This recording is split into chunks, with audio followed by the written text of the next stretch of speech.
ठीक है, लेसन है आपका weather, climate and adaptation of animals according to the climate.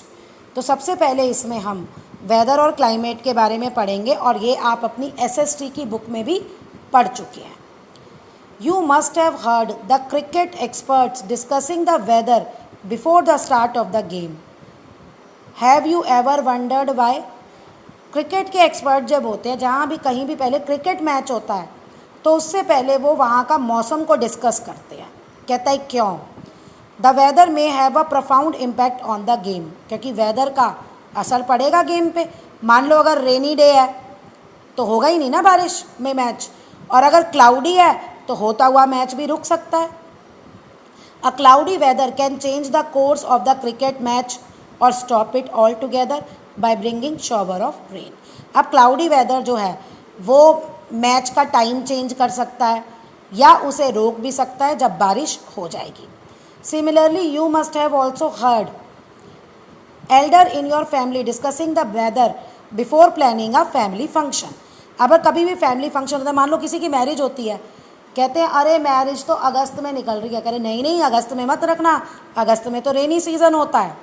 ये वही है कि कोई भी अगर फंक्शन प्लान होता है तो उससे पहले भी वेदर को देखा जाता है।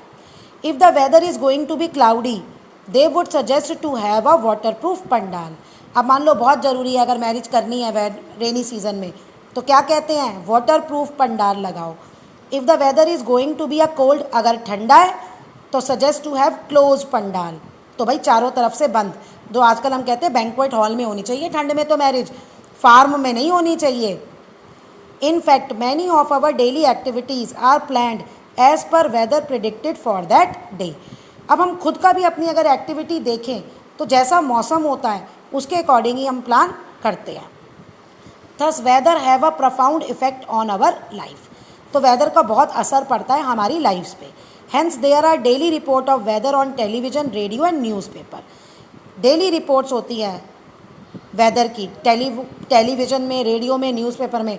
आपको शायद ये ज़्यादा इम्पॉर्टेंट ना लगे, लेकिन ये बहुत ज़्यादा इम्पॉर्टेंट होती हैं एक फार्मर के लिए, क्योंकि किसान को बारिश का बहुत इंतज़ार रहता है, और एक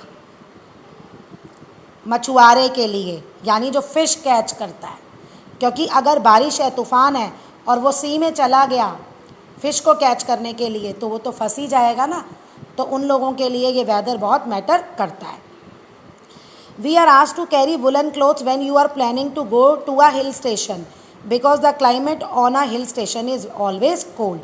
अब अगर आप हिल स्टेशन में कहीं जाते हैं तो क्या कहा जाता है कि ठंडे कपड़े ज़रूर रख लेना, क्योंकि हिल स्टेशन के वेदर का कुछ नहीं पता होता, कब ठंड हो गई और कब गर्मी हो गई। You need not carry woollen clothes if you are going to coastal. अगर आप गोवा या मुंबई जा रहे हैं तो आपको वुलन कपड़े रखने की ज़रूरत ही नहीं है। क्यों? क्योंकि वहाँ का क्लाइमेट जो है वो ठंडा होता ही नहीं। It is important to understand that there is a difference between weather and climate. Weather और क्लाइमेट में डिफरेंस होता है, तो इसी चैप्टर में हम उसी के बारे में भी पढ़ेंगे। अब weather, a sample of a weather report from a newspaper. अब न्यूज़पेपर से आपको ये वेदर रिपोर्ट दी है, क्या क्या इन्फॉर्मेशन मिलती है? सनसेट कब हुआ, सनराइज़ क्या हुआ, टेम्परेचर मैक्सिमम कितना था, मिनिमम कितना है, पार्टली क्लाउडी है, ये सारा आपका है।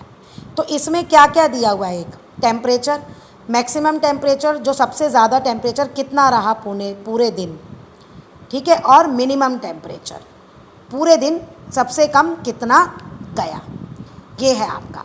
अब आपकी जो रिपोर्ट दी है उसमें 36.5 डिग्री है और ब्रैकेट में प्लस लिखा है, मतलब ये कि 3 डिग्री ऊपर हो सकता है। और ऐसे ही बाद में दिया है मिनिमम टेम्परेचर 28.6 डिग्री। तो ये मतलब मिनिमम टेम्परेचर जो है वो इस टेम्परेचर से 2 डिग्री ऊपर हो सकता है।